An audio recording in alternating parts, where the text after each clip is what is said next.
कैसा मिर्ची लग रहा है। इतना साल 10-10 लोग को अंदर बैठा करके बटान टीपने का आदत पड़ा। जय बांग्ला कर रहा था मैं, काफी 15 मिनट तो अलाउ किया। बोलने दीजिए कैमरा में। इसमें तो मेरा 10,000 वोट बांट गया ना। हिंदू जाग चुका है, सब हिंदू तांता लगा रहा है, बोले हमारी हिंदू भाई के ऊपर अत्याचार कर रहा है मुसलमान लोग। हम लोग को पहले वोट दे देना चाहिए हिंदू भाई को, मेरा तो फायदा ही हुआ। और उसका बाद जब सेक्टर ऑफिसर आया, आरओ आया, सबको मैं फोन करके ऑब्जेक्शन किया। वो लोग जब आया तब मैं उनको, वहाँ एक नाला है, नाला के अंदर घुसा के आया। हालांकि भवानीपुर में वोटिंग के दौरान हंगामे के बीच एक अच्छी तस्वीर भी दिखाई। भयंकर गर्मी में लोगों से मिल रहे शुवेंदु अधिकारी को टीएमसी के एक पोलिंग एजेंट ने कोल्ड ड्रिंक ऑफर की। शुवेंदु अधिकारी ने भी टीएमसी एजेंट से कोल्ड ड्रिंक लेकर पी ली। शुवेंदु अधिकारी ने कहा कि गर्मी बहुत थी इसलिए उन्होंने कोल्ड ड्रिंक पी। बुलाया मुझे, अरे ये ठंडा पानी दिया, बहुत गर्मी है, ले लिया।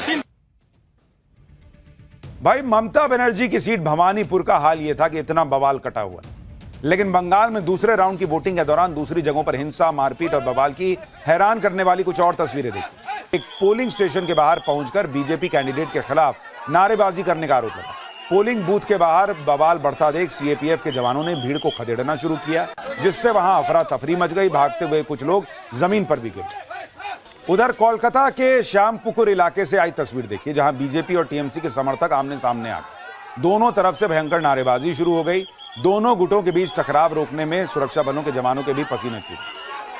नॉर्थ 24 परगना के बीजपुर विधानसभा क्षेत्र की तस्वीर देखिए, जहां एक पोलिंग बूथ के बाहर इलाके के टीएमसी पार्षद, इतने मारधाड़ और हंगामे की तस्वीरें आपने देश में किसी राज्य में नहीं देखी।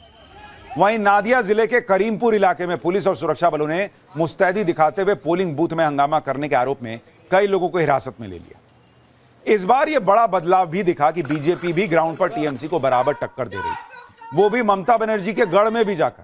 आपको कोलकाता की तस्वीर दिखाता हूं। सुबह के वक्त वोटिंग शुरू होने के बाद जब कोलकाता की एंटली विधानसभा सीट से BJP candidate Priyanka Tibrewal polling booth का दौरा करने पहुंची तो एक पोलिंग बूथ पर उनकी टीएमसी की पोलिंग एजेंट से जबरदस्त बहस हो गई। बीजेपी कैंडिडेट ने आरोप लगाया कि जगह कम होने का हवाला देकर बीजेपी के पोलिंग एजेंट को बाहर भेज दिया गया था, जबकि टीएमसी के पोलिंग एजेंट अंदर ही मौजूद रहे, जिस पर प्रियंका टिब्रेवाल ने आपत्ति जताई और इस मुद्दे पर उनकी टीएमसी की पोलिंग एजेंट और पोलिंग अधिकारियों से तीखी बहस हो। देखिए वहां क्या हुआ। यानी बीजेपी भी पूरी तरीके से आज टीएमसी से उसी तरह से भिड़ रही थी जिस तरह से टीएमसी अग्रेसिव रही। पोलिंग बूथ से बाहर जाते जाते बीजेपी कैंडिडेट प्रियंका टिब्रेवाल ने टीएमसी की पोलिंग एजेंट को जल्द से जल्द बाहर निकालने का अल्टीमेटम भी दिया। देखिए ना कैसा मिर्ची लग रहा है। इतना साल 10-10 लोग को अंदर बैठा करके बटान टीपने का आदत पड़ा, तो वही करना चाहता है। सुनिए सर, सब वोटर खड़ा हुआ है, टाइम वेस्ट हो रहा है।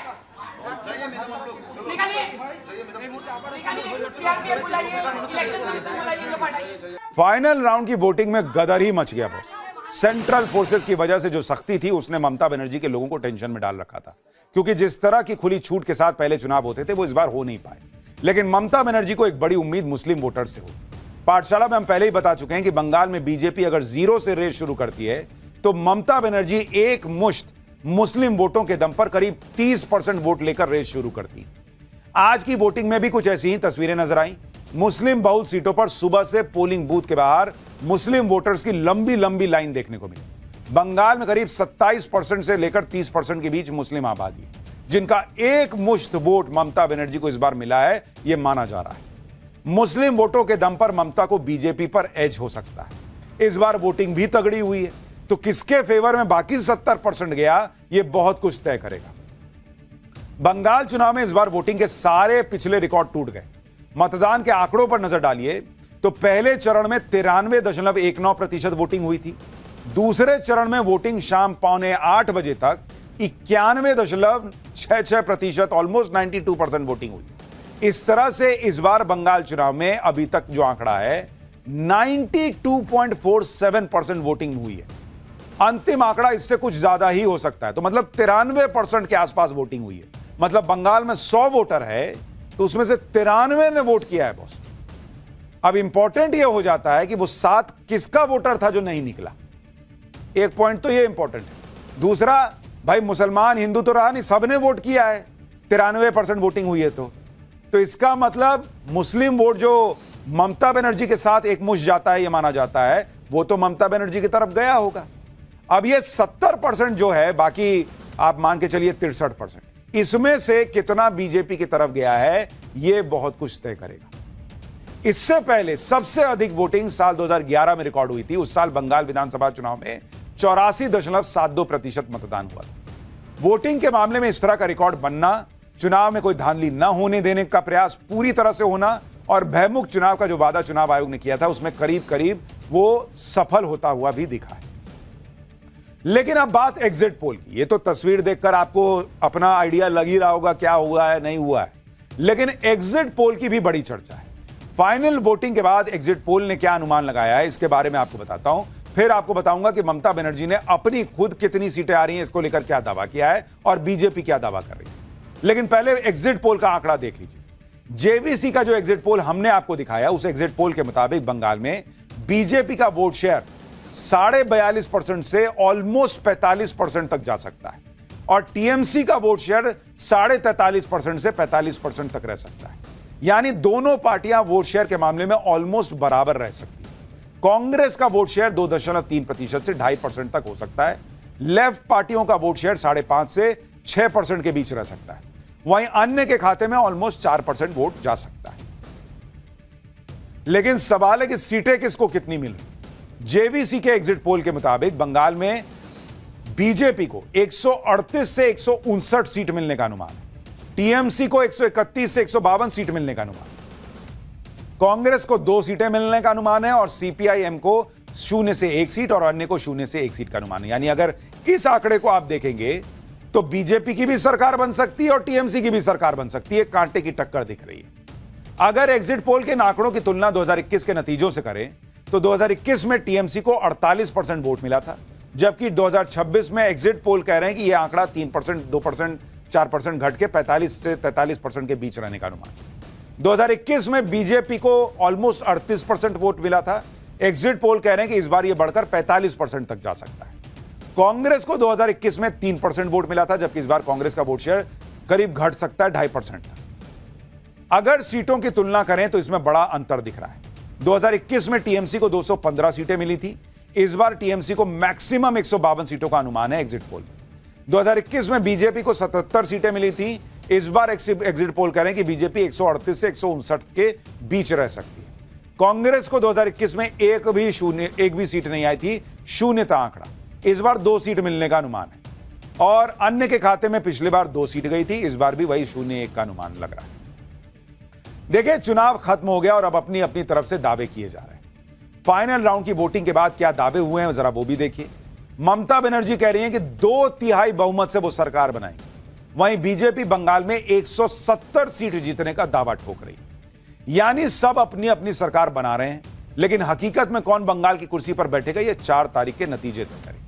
लेकिन ममता बनर्जी जो दावा कर रही हैं उसको एक बार सुन लीजिए। यह भी कमाल है, एक तरफ ममता बनर्जी, उनकी पार्टी सब आरोप लगा रही है, एसआईआर करके धांधली कर दी, इतना जो है वो सिक्योरिटी फोर्स लगाकर जो है वो लोगों को डराया धमकाया, और फिर कह रही कि 2/3 हमको जो है वो सीट आने वाली है। बंगाल में दूसरे राउंड की पोलिंग के बीच टीएमसी सांसद डेरेक ओब्रायन ने पीएम मोदी को अलग चैलेंज दे दिया। डेरेक ओब्रायन ने कहा कि पीएम मोदी ने खुद को ही बंगाल की सभी 294 सीटों का कैंडिडेट बताया। ऐसे में 4 मई को चुनाव में टीएमसी की जीत होने पर पीएम मोदी इस्तीफा देने की हिम्मत दिखाएं। सुनिए जरा कैसा चैलेंज दे रहे हैं। बंगाल में तो अब तक बीजेपी और टीएमसी एक दूसरे को चुनौती दे रहे हैं और कोई हार मानने का संकेत भी नहीं दे रहा। लेकिन दूसरे राज्यों का क्या हाल है वो भी आपको बताता हूं। जेवीसी के एग्जिट पोल में असम का क्या हाल है सुनिए जरा। वहां 126 सीटों की विधानसभा है। असम में एनडीए को 46.5 से 48% वोट का अनुमान है। कांग्रेस को 36.5 से ऑलमोस्ट 40% के आसपास। इसी तरह से अगर आप असम की सीटों को देखिएगा तो असम में एनडीए यानी बीजेपी गठबंधन को 88 से 101 सीट का अनुमान है 126 में से। कांग्रेस गठबंधन को 23 से 33 सीटें मिल सकती है, अन्य के खाते में 2 से 5 सीट का अनुमान। असम वो राज्य है जहां कांग्रेस को उम्मीद थी, लेकिन हिमंता जैसे धाकड़ नेता के सामने कांग्रेस की उम्मीदें चकनाचूर होती दिख रही। वहीं तमिलनाडु में भी इस बार काफी दिलचस्प चुनाव हुआ है। जेवीसी के एग्जिट पोल के मुताबिक एआईएडीएमके गठबंधन को 38 से लेकर 40% वोट मिलने का अनुमान है और डीएमके को 35 से 38% के बीच। तो ऐसे में अगर आप सीटों का आंकड़ा देखिएगा तो जेवीसी के एग्जिट पोल के मुताबिक तमिलनाडु में सरकार बदल रही है। एआईएडीएमके गठबंधन को 128 से 147 सीटें मिल सकती हैं 234 सीटों वाली विधानसभा में। डीएमके गठबंधन 75 से 95 पर सिमट सकती है अनुमान है। टीवीके को 8 से 15 सीटें मिलने का अनुमान है और अन्य को एक भी सीट नहीं मिलेगी, एग्जिट पोल का अनुमान है। यानी तमिलनाडु में सत्ता परिवर्तन हो सकता है। असम में बीजेपी फिर सत्ता में लौट रही है। बंगाल में बीजेपी के चांसेस दिख रहे हैं, लेकिन टीएमसी भी रेस में शामिल है। इसी तरह से केरलम का हाल भी आपको बताता हूं। तमिलनाडु में 5 साल में सरकार बदलने का ट्रेंड भी रहा है। अगर यही ट्रेंड रहा तो डीएमके सत्ता से बाहर हो सकती है, एनडीए सत्ता में आ सकती है। लेकिन केरलम का हाल क्या है? जेवीसी एग्जिट पोल के मुताबिक एलडीएफ को, जिसकी वहां पर अभी लेफ्ट की सरकार है, उसको 38.2% से लेकर 40.6% वोट मिलने का अनुमान है। यूडीएफ को 41 से 42 साढ़े 42% वोट का अनुमान है। एनडीए को 16% के करीब वोट मिलने का अनुमान है।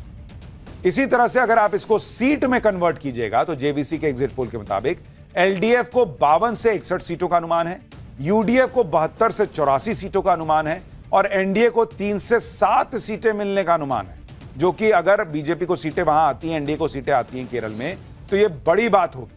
लेकिन एग्जिट पोल दावा कर रहे हैं कि लेफ्ट जो है वो सत्ता से केरल में बाहर हो सकता है और कांग्रेस वहां पर सरकार बना सकती है। जेवीसी के एग्जिट पोल के मुताबिक पुडुचेरी का हाल देखिए, वहां एनडीए को ऑलमोस्ट 39% वोट मिल सकता है और कांग्रेस गठबंधन को 38.2%। सीटों के लिहाज से अगर आप पुडुचेरी को देखिएगा तो एनडीए को 15 से 17 सीटें मिलने का अनुमान है 30 सीटों वाली विधानसभा में और कांग्रेस को 11 से 13 सीटें मिलने का अनुमान है। टीवीके को 1 से 2 सीट मिल सकती है। यानी मोटे तौर पर एग्जिट पोल यह दावा कर रहे हैं कि बंगाल में टफ फाइट, लेकिन बीजेपी की सरकार बन सकती है। असम में बीजेपी की सरकार बन रही है। तमिलनाडु में बीजेपी गठबंधन की सरकार बन सकती है। केरलम में कांग्रेस गठबंधन की सरकार बन सकती है और पुडुचेरी में एनडीए गठबंधन की सरकार।